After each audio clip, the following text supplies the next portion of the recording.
Magyarország jelenleg ismert legmélyebb barlangja a Bükkfensíkon nyíló Bányász-barlang. Bocs.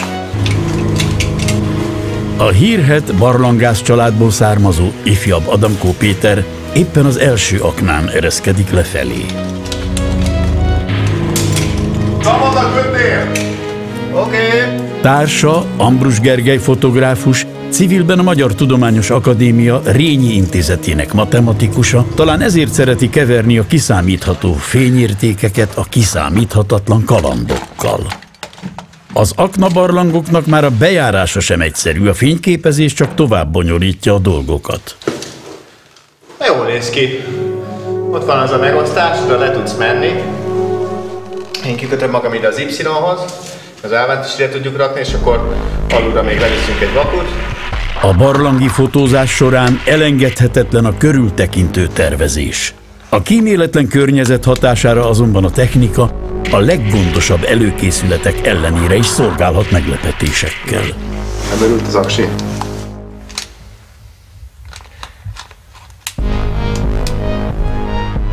Remélem nem Agi. Hát azon se lennék meglepődve. Na ez az. Mivel a barlangnak ezen a szakaszán már nincs természetes fény, csak az kerülhet rá a képre, amit valahogy megvilágítanak. Manapság szerencsére már távirányítással működő vakuk segítik a fotósok munkáját. Száraz a barlang. Ám a vakuk eljuttatása a megfelelő helyre nem mindig egyszerű feladat.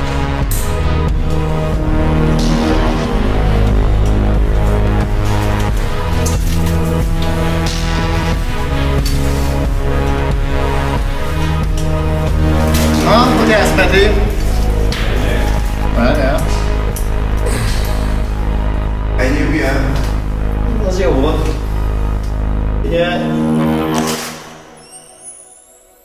A Bányász-barlang jelenlegi végpontja 275 méter mélyen van. A Föld legmélyebb barlangjai azonban ma már 2000 méternél is mélyebbek. Talán a legismertebb közülük a Kaukázusban található Krubera-Voronya barlang, amely 2196 méter mély. Igazából először a Petinek volt az ötlete az, hogy jöjjünk el a Voronyába, és már egy éve pedzegettük ezt, több mint egy éve, hogy akkor talán egyszer majd el kéne menni, és akkor adta magát az ötlet, hogy akkor vágjunk bele a fotózásba, mert igazából 2004 óta már ez a világ legmélyebb barlang, de még sosem csináltak róla rendes fényképeket, és mi azért valamennyire konyítunk hozzá, úgyhogy akkor adta magát, hogy akkor szervezünk egy olyan projektet, hogy akkor egy fotós expedíció, egy fotós túra le a végpontra, és akkor mutassuk meg valamennyire így a barlangászoknak is, meg a nagy közönségnek is, hogy mi van itt. Az elhatározást tett követte. Gergőék elkezdték szervezni az expedíciót. Az Inverse Everest nevű vállalkozáshoz több magyar barlangkutató is csatlakozott. 2 darab 1400-as. Az Angliában élő Jáger Attila lett a csapat leltárosa és logisztikai vezetője. Egy hónapos expedícióhoz rengeteg felszerelésre van szükség. A srácok a szponzoroktól kapott eszközöket némi sufni tuning segítségével teszik tökéletessé. Na, fúrhatjuk. Jó, hanyas fúrószál. A 3,5-es az jó lesz. A Rózsadomb tetején nyíló Józsefhegyi barlang melletti kutatóház kertjében zajló készülődés alaposan elhúzódik. Az új lámpák felszerelése a sisakokra véget nem érő feladatnak bizonyul. Már reménytelennek tűnik a helyzet, amikor megérkezik az expedíció negyedik tagja, Tóth Attila. A Pálvölgyi barlangban végzett feltárásairól ismert barlangkutató az évekre és a rutinra hivatkozva nem vesződik a pakolással. De ez behely vagy holofilm ez? Persze a felkészüléshez nem elég, ha az ember végül fel tud szerelni egy lámpát a sisakra.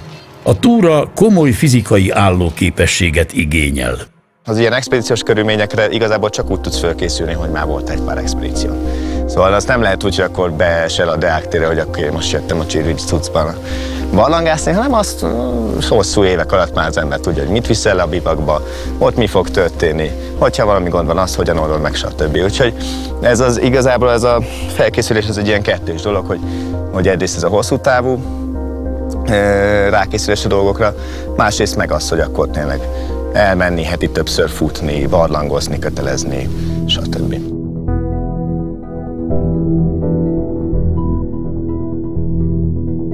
Az expedíció célja a Voronya-barlang búvárfelszerelés nélkül bejárható legmélyebb pontjának, a 2080 méter mélyen fekvő Game Over teremnek az elérése.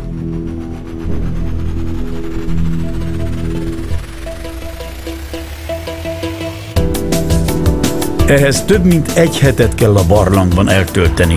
Az idő jó részében mindössze 2 fokos vízben ázva. Ráadásul a fotózás miatt a srácoknak 2-szer annyi felszerelést kell magukkal vinniük, mint egy átlagos túrázónak.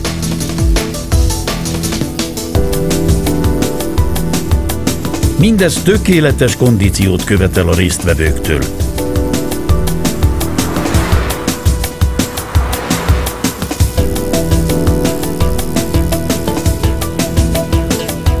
Szerencsére a Budapest körüli hegyek kiváló lehetőséget biztosítanak az edzéshez, de vajon hogyan készül fel valaki, aki a világ egyik legnagyobb metropoliszában él, és a munkája miatt nincs ideje naponta elhagyni a várost? Londonban maradtak a vicces dolgok, például a Wimbledoni rugby klubnak a füves pályán edzettem, szigorúan sötétedés után, mikor már nincsenek emberek, felvettem az overallom, kimentem a 2 ólomrúddal, és akkor ilyen 6-700 métereket kúsztam, rakkosgattam az ólomrudakat, minthogyha barlangba kúsznék, másznék. Budapesten már csak azért is könnyebb felkészülni egy ilyen vállalkozásra, mert nincs még egy olyan főváros a földön, amely alatt ennyi barlang lenne. Magyarország leghosszabb barlangja a több mint 30 kilométeres Pálvölgyi barlangrendszer, évtizedek óta a budapesti barlangászok állandó játszótere. Nem véletlen tehát, hogy az expedíció indulása előtt a csapat a barlang egyik bejáratánál tart sajtótájékoztatót. Az ismerős környezet ellenére a fiúk kicsit feszültnek tűnnek. Csak nemrég derült ki, hogy a barlanghoz vezető utat keresztező Grúz-Abház határon jelenleg senkit nem engednek át. Akkor egy pár szóban beszélnék az expedícióról. A Gruber-Voronja barlangrendszer Abháziában található a Kaukázus nyugati peremvidékén, az Arabika masszívum alatt húzódik, és 2197 méter mélyre ér le, ezzel a föld legmélyebb barlangja, az egyetlen barlang, ami 2000 méternél mélyebb. És a vállalkozásunk célja az az, hogy profi fotófelvételeket készítsünk, és a barlangot bemutassuk a nagy közönség számára. Jelen pillanatban a grúz határ, amit mi tervezünk használni, az le van zárva, úgyhogy most még bizonytalan a kijutásunk, hogy pontosan hogy is fog történni, de az biztos, hogy jövő héten, hát hogyha minden jól megy, akkor kedden vagy szerdán már Abháziában fogunk lenni, és ott is maradunk egészen augusztus végéig. A kilátástalan helyzet ellenére a srácok reménykednek. Ha egy határt bármikor lezárhatnak, akkor bármikor meg is nyithatják. Ez nekem sok, én ezt nem.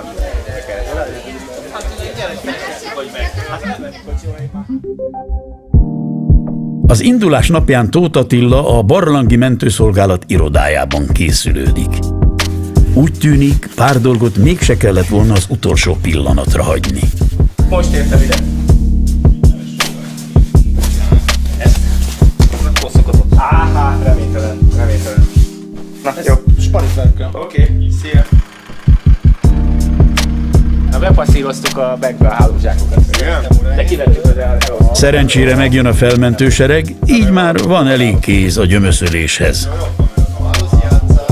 Mikor indul pontosan a repülő? 11-40. Viszont menjünk 11-40. Menjünk meg 2 órával előbb, oda kell érni.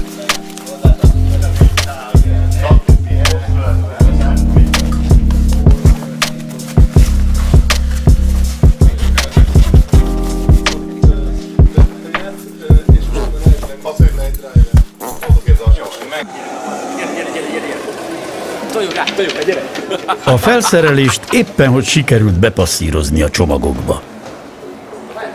Már csak az a kérdés, hogy a telepakolt zsákok beleférnek-e a súlykeretbe. Jó, szuper. Figyelj, ez 11, szóval ez a 3 jó vagy? Nem, az 13. Jó, tehát akkor ki lesz a következő, mondjász? Úgy tűnik, minden rendben, hazai pályán nyertek. Hamarosan azonban jóval nagyobb akadályok várnak rájuk. Az Inverse Everest csapat tagjai Budapestről a grúziai Kutaisziig repülnek. Terveik szerint a reptérről azonnal tovább utaznak, hogy mielőbb eljussanak Abháziába. Csak a repülőn ismerkedtek meg az expedíció meglepetés tagjával, az útját külön szervező erdélyi Fábián Botondal. 3-4-6 lesz. Igen, 3-ban vagyunk. Azért. Показываю руку. Боти, знаешь, что такое? Вот это боти. Вот это боти. Вообще чего дали.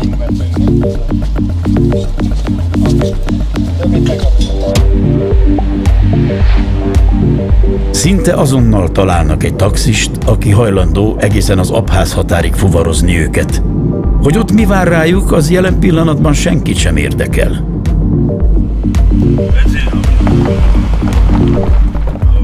Van 50.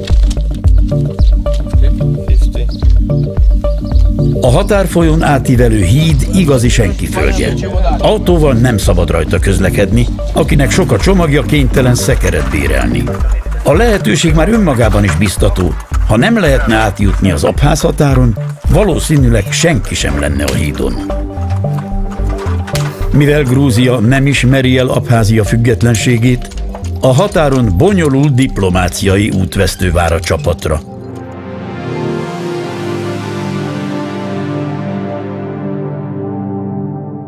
Sikerült már a grúz határon a csodálatos papírjainknak köszönhetően átjutni, és most az abház hatóságok küzdködnek a dokumentumainkkal. Nagyon élvezetes a várakozás, mert 40 fok van és tűz a nap, mint az állat. Szögesdróttal kijavított, szétlőtt hídon állunk éppen. Látszik a háborúnak a pusztítása. Ellenőrző pontok ide, tűzőnap oda, egy igazi barlangkutató minden helyzetben feltalálja magát. Itt a kötél a kezedbe! Húzzad!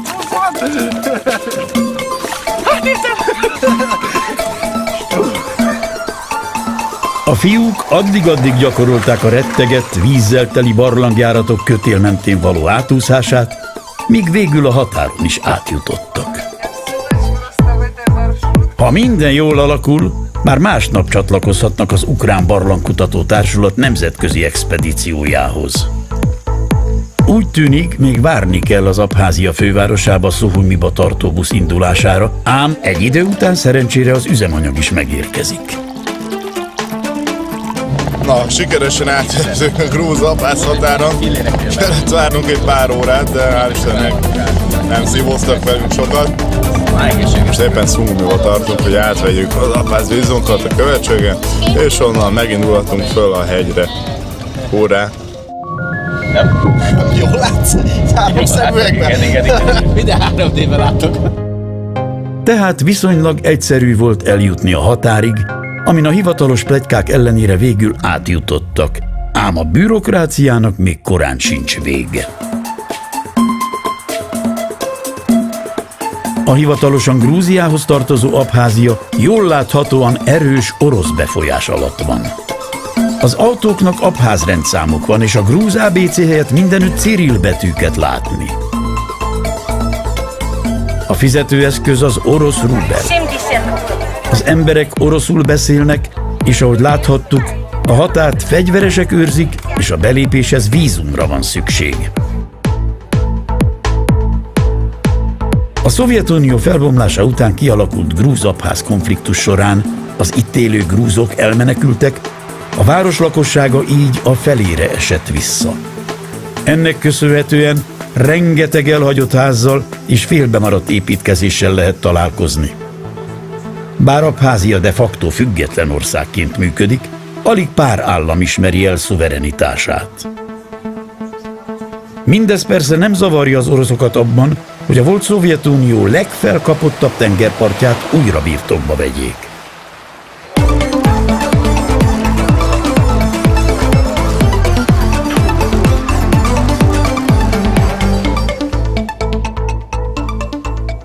szerintem az elmúlt, nem tudom, 80 órából maximum olyan 5-6-ot töltöttünk alvással.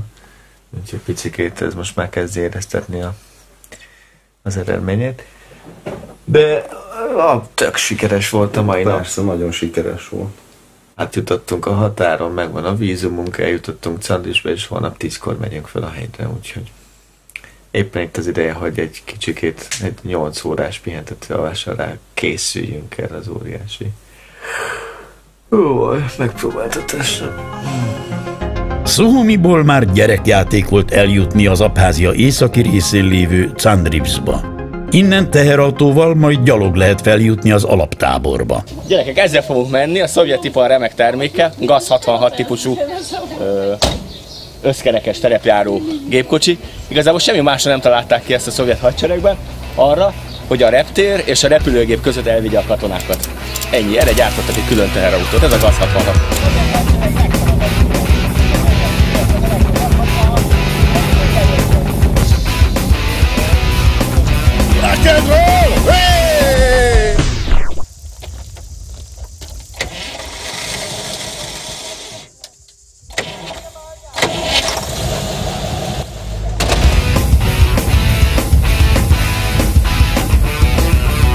Mondjak, hát gyerekek, élni tudni kell.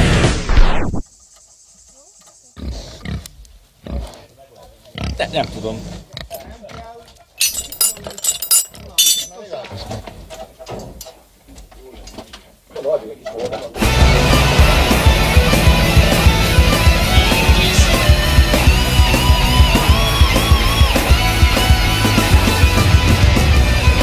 Ahogy egyre magasabbra és magasabbra érnek, Itt vagyunk, Petyám, itt vagyunk.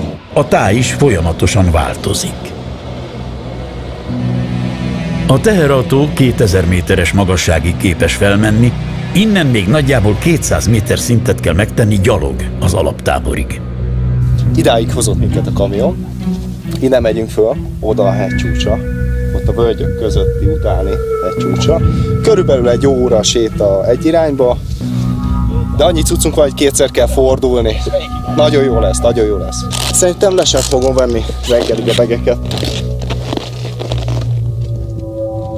Na most mi ugye itt a Jurij Kasjan vendégei vagyunk, tehát mi tényleg csak ide jövünk egy nyáron, augusztusban 3 hétre,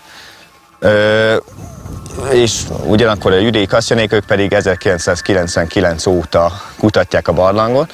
Nincsen olyan túlságosan sok jogunk ahhoz, hogy magyarok idejövünk egy mondjuk 20 éve futó projektbe, és igazából mi csináljuk meg a dokumentációt, nem pedig az ukránok, vagy nem az oroszok.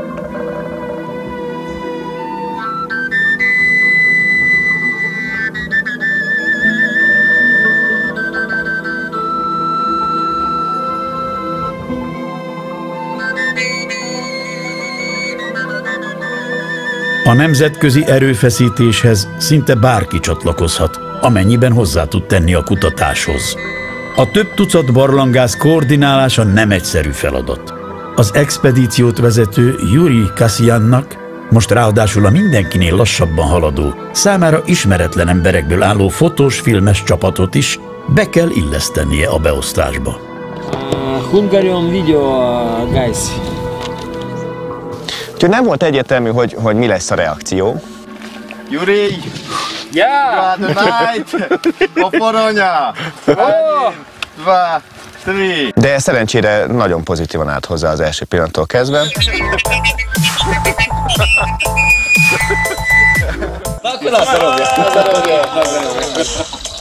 Egészségünkre.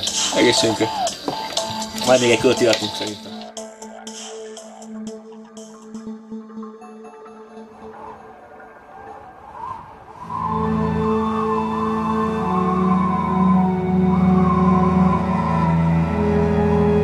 A kutatókat kiszolgáló alaptábor meglehetősen kényelmesnek tűnik, a komfort pedig olyan cselekedetekre inspirál, amelyek még otthon is túlzásnak tűnnek. Szerintem az arcomat olyan 5-6 éve nem érte borotva a penge. Csak gép.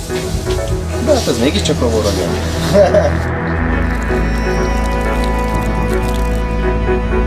A Voronya bejárata mindössze pár száz méterre fekszik a tábortól. A jelentéktelennek tűnő hasadékról nehéz elképzelni, hogy 2000 méternél is nagyobb mélységbe vezet. A magyar csapat, amint lehet, megnézi magának a barlangot, kipróbálják a felszerelést, és ha már ott vannak, belekezdenek a fényképezésbe is.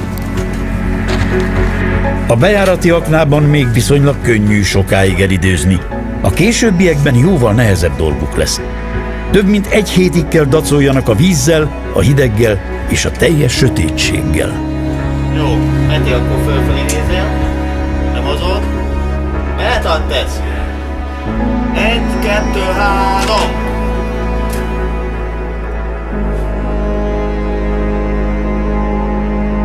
Ez nagyon jó kép lesz.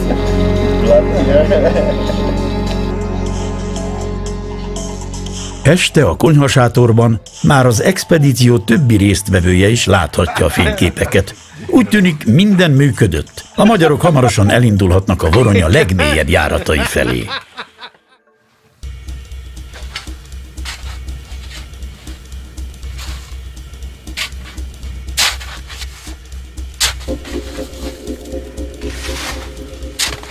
Ám mielőtt leereszkednének, a felszíni munkából is ki kell vegyék a részüket.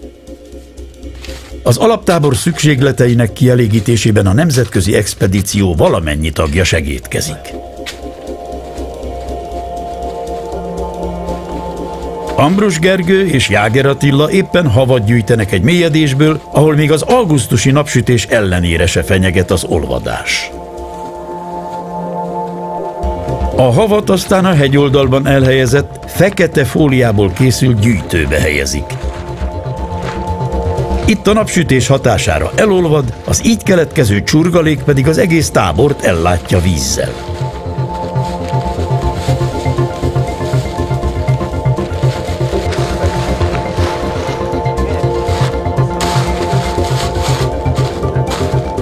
Mivel a barlangok majdnem minden vizet elvezetnek a hegy belsejébe, a fennsíkon nincs más lehetőség a víznyerésre.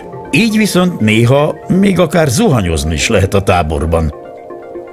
Persze a hólé tisztasága némi kívánnivalót hagy maga után. Használt mosogatólére emlékeztet. Úgyhogy hát a zuhanyzásra, a mosogatásra ez jó. És egyébként az ivóvíznek pedig itt van ez a szűrő. Egész nap csöpög benne. Ez egy mechanikai szűrő, és egészen szép tiszta víz lesz, úgyhogy ez az ivóvíz, ami kijön belőle. Ezt meg kell tölteni, ezt a ballont fölötte, és akkor utána megy. Hát az itt is látszik, hogy a cső az tele van elég sok szennyeződéssel.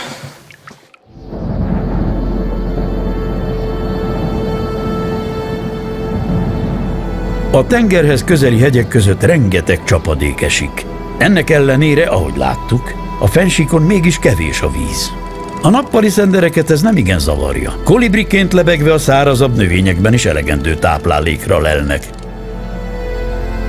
A pásztoroknak nehezebb dolga van. Pár tavacskán kívül csak hófoltok és víznyelők jelzik a víz jelenlétét.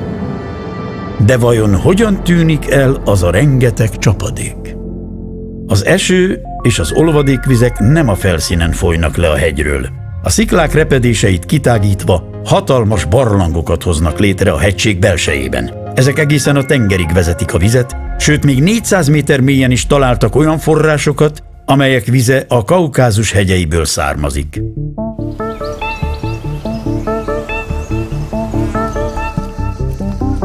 A tengerparton nyaraló turistákat a barlangok annyira nem érdeklik. Ám a forrásokkal más a helyzet. Az egyik kifolyáshoz naponta több sétahajó is érkezik. A látogatókat pedig úgy tűnik, teljesen megbabonázza a jéghideg víz.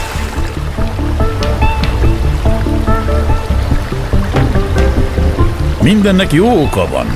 A 27 méter hosszú Reprua a világ egyik legrövidebb folyója, amely mellesleg a világ egyik legmélyebb barlangjának vizét vezeti a tengerbe.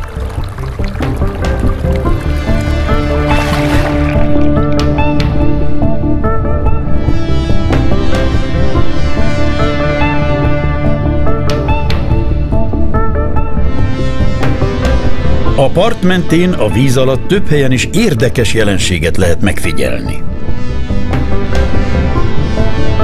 A A tengerfenéken apró, bugyogó források jelzik, hogy a barlangok vízrendszere nem ér véget a parti forrásoknál. Az édes és a sós víz keveredése egészen fátyolossá teszi a tengert.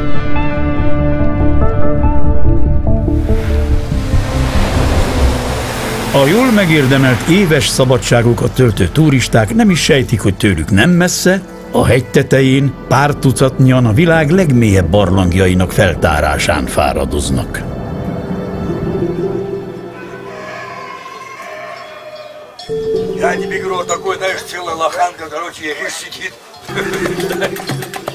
Az alaptábor alatt található pásztorkunyhó fontos szerepet tölt be az expedíció kényelmének biztosításában. Mivel idáig fel tud kapaszkodni a teherautó, a barlangászoknak csak eddig kell lejönniük a jó előre megrendelt ellátmányért. Az idei expedíció egészen különleges. A magyarok többek között oroszokkal és ukránokkal, amerikaiakkal és irániakkal, valamint libanoniakkal és izraeliekkel dolgoznak együtt. Не выставлять флаги своих стран. То есть была объявлена территория вне политики, и нас здесь объединяет только спелеология. Потому что у нас есть какие-то страны, которые находятся сейчас в конфликтах, и чтобы этого не происходило, каких-то разговоров, каких-то там конфликтов среди людей, мы просто все, я попросил, и ребята все это поняли, и мы все одинаковые, мы просто сейчас жители планеты Земля, мы все едины, и только нас разъединяет несколько язык, хотя уже к концу экспедиции появился практически интернациональный язык, в общем-то, ну, мне очень нравится, что приезжают люди из разных стран, это приятно общаться, знакомиться и работать вместе. Pár dolgot azonban nem árt előre tisztázni. Az orosz-amerikai pantomim például azt hivatott szemléltetni, hogy melyik nemzet milyen technikával mozog a barlangban.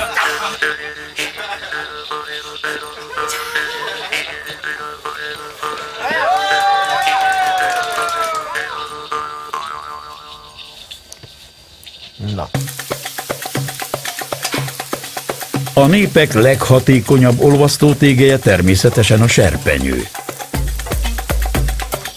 Mivel mindenki egyformán éhes, rettenetes igény van az együttműködésre.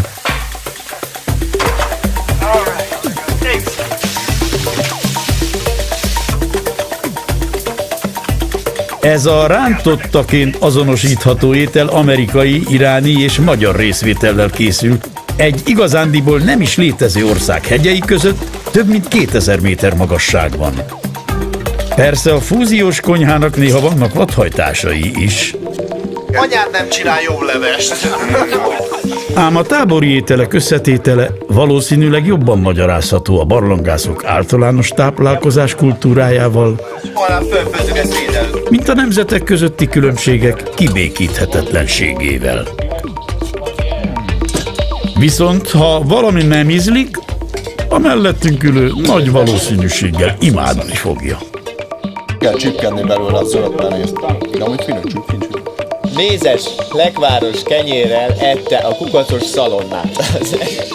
Ez mi volt? De a tésztán milyen szósz volt? Az pesto volt. Rizs, kolbász, szalámi, sajt így egybe. Ez tök jó hat. Kása, húskonzerv, ketchup, majonéz. Chili pepper, Snickers bars, mushrooms, garlic and oil. Hú, ez jól lett, ezt ki csinálta? Te csináltad, Atesz? Hát, egy emlékezetes vacsora volt, ez biztos. Van még?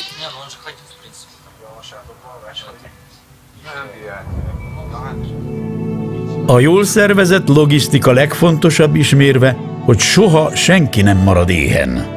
A tábor melletti kisebb barlang hűtőkamraként szolgál, egy-egy leszállás előtt a barlangászok innen gyűjtik be a legértékesebb fejadagokat. You say klobásza? Klobásza. Okay. You say too. Klobásza.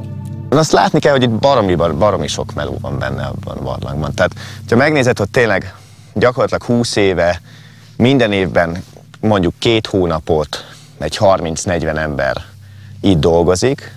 Hát én nem is tudom, hogy hány munkaóra, de hát szerintem az ilyen 100 000-es nagyságrendű munkaóra van benne. Szóval, és ugye most az, hogy most ki vannak építve a bivakok, hogy ki van tágítva, be vannak szerelve a kötelek, stb. Tehát most tényleg csak annyi a dolgot, hogy ide jössz és lemész. These are all the food from here. A tartós élelmiszerek a sárga raktársátorban várnak a sorsukra. Nem árt alaposan megtervezni, hogy mit visz a föld alá az ember. Minden plusz kiló komoly kínszenvedést okoz. Márpedig a magyarok már így is túl vannak terhelve a fotós felszerelésekkel. Pár utolsó simítás a legfontosabb eszközökön, és a fiúk készen állnak az indulásra. Tuning spec. Jobb, mint a Schaffhauser.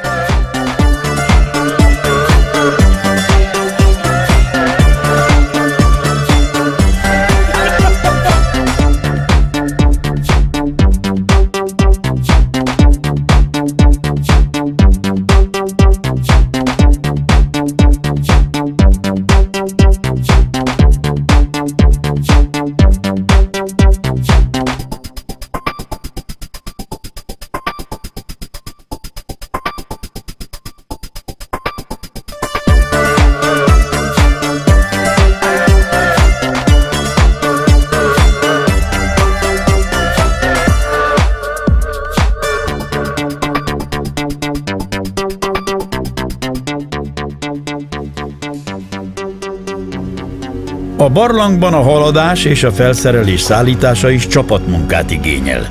A külön erre a célra készített barlangászsákok, az úgynevezett begek hurcolása jelentősen megnehezíti az előrejutást. Így egy expedíciós túrán a barlangászok mindig megfontoltan haladnak, hogy több nap után is elegendő energiájuk maradjon az esetleges váratlan helyzetekre. A begeknek mindenhol át kell férniük, ahol egy ember átfér. Amikor a Voronya magasabban fekvő járataiból még nem találták meg a továbbjutást, és a barlang a legfiatalabb kutatók gyakorló terepeként szolgált, egy ideig gyerekek barlangjának nevezték. Ennek praktikus oka is volt, csak a legkisebbek fértek át az azóta már kitágított szűkületeken. A mély aknákon a barlangászok rögzített kötelek segítségével ereszkednek le. A látszólag egyszerű módszer komoly odafigyelést igényel. A balesetek többsége ereszkedés közben történik. Részint azért, mert ilyenkor az idő nagy részében az ember csak egyetlen ponton kapcsolódik a kötélhez. Ahogy mélyebbre ér a csapat, egyre nedvesebbé válik a barlang. A csúszós sziklákon nehezebb haladni, és néha egymás szavát sem érteni a vízesések dübörgésétől. A 2 fokos víz közérzetre gyakorolt hatása szintén nem túl kedvező. A többnapos túrák során a barlangászok ideiglenes táborokban, úgynevezett bivakokban töltik az éjszakákat. -700, bivak, hello! Itt vagyunk lent a -200-as bivakon, egy gyönyörű napot töltöttünk el. Kicsit nedvesek voltak a körülmények, kicsikét hideg, kicsit szűk, kicsit vizes. A föld alatti táborozás persze nem az önfelett pihenésről szól.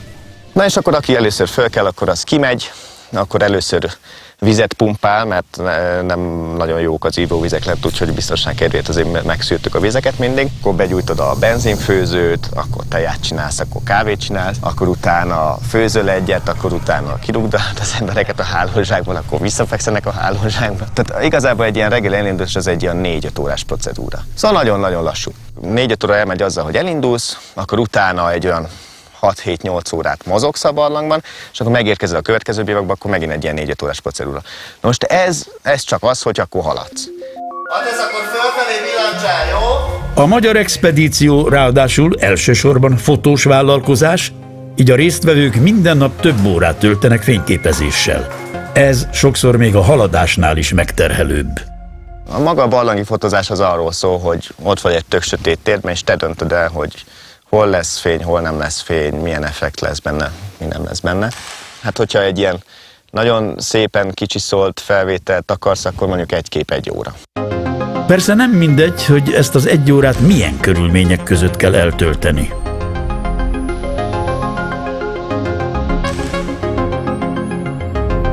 A modellnek alaposan meg kell küzdenie azért, hogy előnyös kép készüljön róla. Fábián Botondot azonban nem abból a fából faragták, hogy visszarettenjen egy kis zuhanyzástól. Hát még akkor is, hogyha mondjuk egy fél órát kell egy helyben lenni, szétfasz.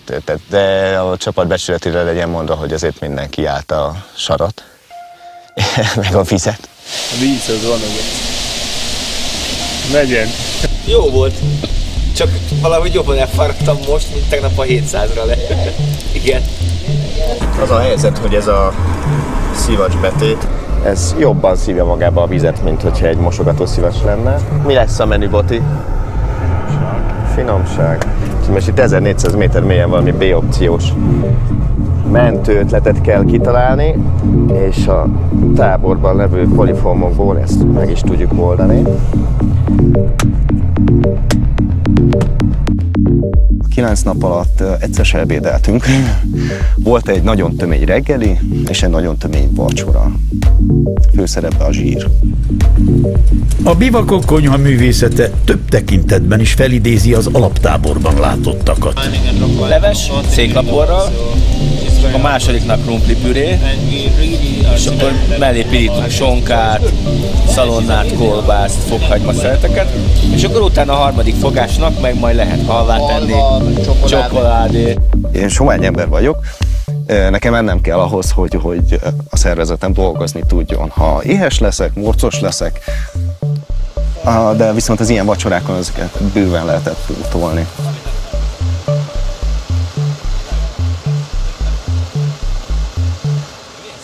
Egy vizes neoprén zokni, akkor leveszem.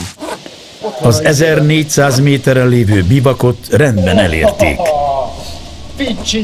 A nehéz részek azonban még csak most következnek. Innen körülbelül egy olyan 50 méterre van a vízesés, de nem hallatszik ide. Annak az aljából meg nyílik majd az a bizonyos szifon, ahol nagy levegőben mindenkinek át kell merülnie.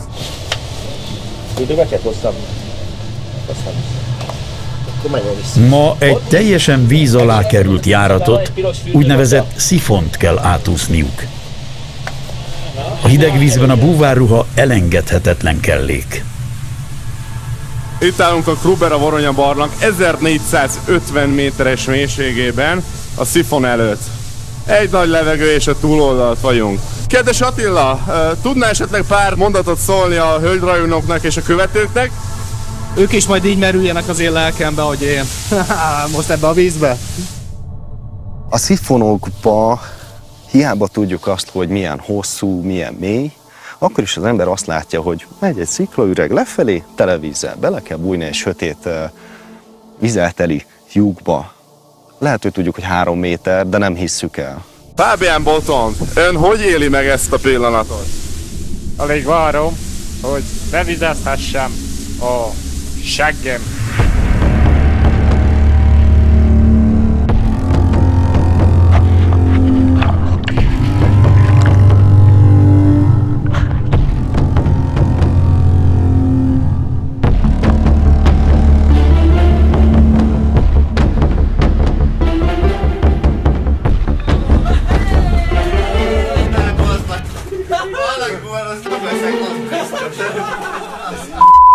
Még egy ilyen hülye sportot.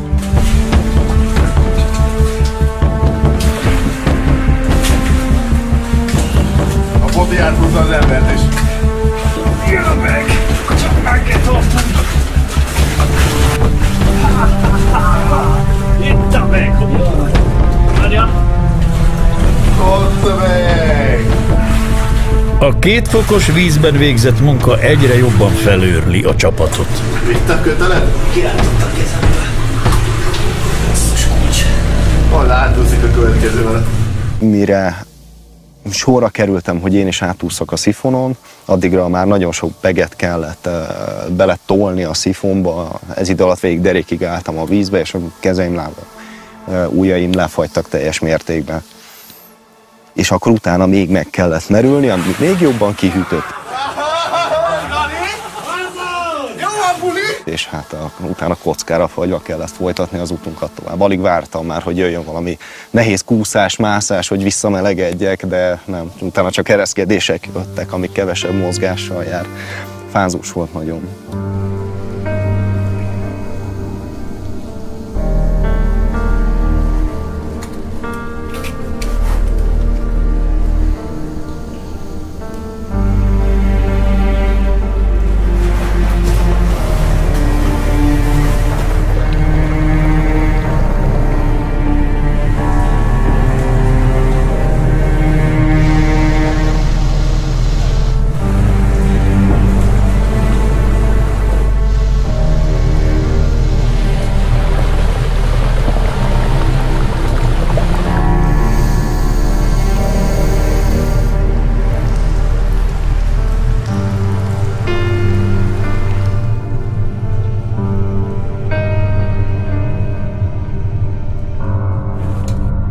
Bár a napok látszólag egyhangúan telnek, a fiúk egyre közelebb kerülnek úti céljukhoz.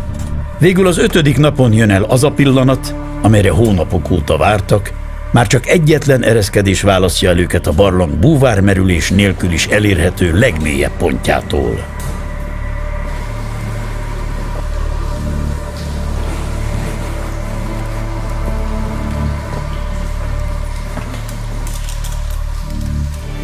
Elértük a világ legmélyebb szárazon járható barlangi végpontját, a Game Over termet.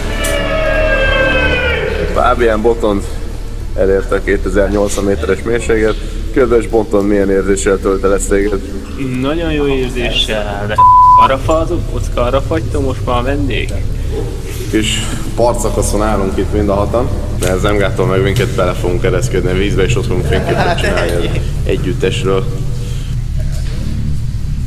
Kapcsoljátok a lámpát.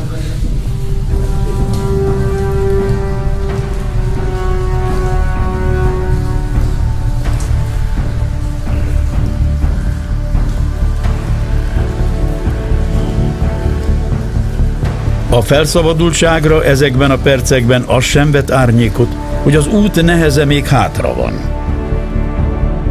Az expedíció elérte 50%-os sikerét. Igen, csak ki kell lenni lámpból. De a felvételek megvannak, hogyha a memóriakártyát kiküldjük, akkor már jók vagyunk. Valaki majd kiviszi. Még interjút szeretnél? Ennél mélyebben interjút, ha nem lehet adni természetes üvegben. Itt vagyunk 2080 méter mélyen, a világ legmélyebb barlangjában, a Voronyában. Semmi extra. Megyünk. És akkor még boldogabb leszek, amikor visszaérünk a bivakba, főzünk egy meleg levest, egy teát. Kár, hogy már nincsen protein. Na jó, csináljuk már. Menjünk. Kezdetét veszi tehát az út nehezebbik része. 2 kilométer mélységből kell visszatérniük. Ilyen távol a felszíntől a legkisebb hiba vagy rosszullét is végzetes következményekkel járhat. Este 7-kor indultunk vissza a Game Overből visszafele, és nekem odáig tartott a lendület. Beszélni nem bírtam, úgy remegtem, hányingerem volt és fáztam. Elindultunk fölfel a kötélen, hogy az első 10 méteren éreztem, hogy mintha nem mozdulnék. Hát mintha egy helyben lépegettem volna. És 300 méter bőven szintkülönbséggel hátra volt. Ott volt tényleg az a pillanat, amikor megfordult a fejembe az, hogy nem biztos, hogy ki tudok jönni. Halló! Minden bivaknak van telefonkapcsolata az alaptáborral. Gergő egyelőre csak helyzetjelentést ad. Ebből a mélységből egy esetleges mentés úgyis több hetet venne igénybe. Okay, I understand. Good night. Peti állapota egyelőre nem javul, de próbálja tartani magát. Akármennyire rázott a hideg, 1 liter ilyen 3 fokos vizet magamba nyomtam, és beájultam a hálózsákba. Reggel arra keltem, hogy irdatlanul gyomorgörcsöm van, épp hogy kiértem az illemhelynek kinevezett dombocskára. 1200-ról -700 méteres mélységre Nem tudom hány óra alatt mentünk föl, de ott is azt éreztem, hogy teljesen kifulladásig megyek, fáradt vagyok, izomgyengesség, nagyon rosszul éreztem magam. És a 700-as bivakban meg sikerült egy tök jót aludni, és már étvágyam is volt, és egy tányér rizst meg tudtam enni. És ez pont annyi energiát adott, hogy meg tudtam indulni. Végül a 9. nap hajnalán megjelenik a fény az alagút végén. Már csak a bejárati aknát kell kimászni. És egyszer csak fölértem a felszínre, és ránéztem az órámra, és tényleg teljes időként, ilyen reggel 6-kor álltunk a napkeltében, és elmondhattuk azt, hogy igen, megcsináltuk.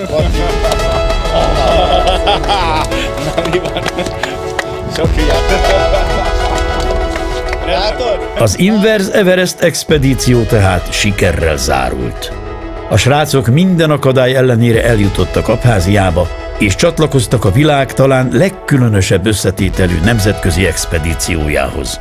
Sikerült végigfotózniuk a világ legmélyebb barlangját, és e teljesítmény értékén az sem változtat, hogy az expedíció után az egyik szomszédos völgyben orosz barlangászok 2212 méter mélyre jutottak a Verjovkina barlangban. Ez mindössze 16 méter különbség a Voronyához képest, ami a mérési hiba határon belül van.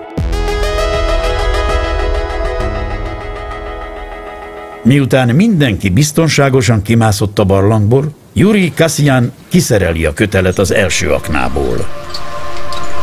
Még nem sejti, hogy a következő évben hivatalosan már nem ez lesz a világ legmélyebb barlangja. Azt azonban mindig is tudta, hogy ezen a téren nincs örök dicsőség, csak örök munka.